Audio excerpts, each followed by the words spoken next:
आज नमाज ईद उल फित्र म्हणजे आज ईदचा दिन आहे और अल्हम्दुलिल्लाह इथे सर्वांनी शांतीवरून नमाज ईद उल फित्र अदा केलेली आहे और दुआ केलेली आहे की भारतामध्ये पुरी दुनियामध्ये शांती ठेवायला पाहिजे.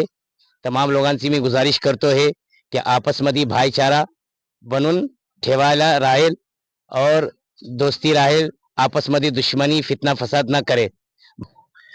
आज रमजानचा शेवटचा आणि अंतिम टप्पा म्हणजे ईद उल फित्रची नमाज पठण झाली. शाही आलमगीर मस्जिदचे इमाम खतीब असलम रजा यांनी नमाज पठण करून संपूर्ण देशवासियांसाठी अमन आणि शांतीचा साठी अल्लाह तर कडे दुआ आणि प्रार्थना केली.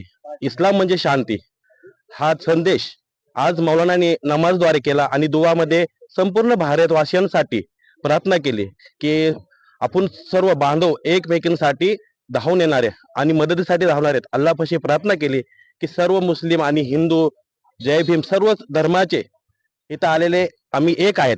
मोहम्मद पैगंबर रहमतुल्लिल आलमीन आहे. हे फक्त मुस्लिमांसाठी नाही तर संपूर्ण आलमसाठी आणि संपूर्ण जगासाठी हे रहमत म्हणून आलेले आहे आणि त्यांच्यावरच हा कुराण शरीफ पावन महिन्यात उतरण्यात आला आणि ह्या महिन्यामध्ये मुस्लिम बांधव संपूर्ण महिनाभर उपवास करून आपल्या अल्लाहपाशी प्रार्थना करतात की संपूर्ण देशासाठी हा अमन आणि शांतीचा पैगाम देतो.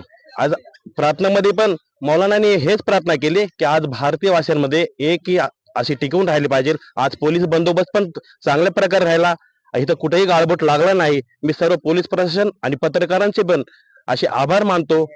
जय हिंद, जय भारत.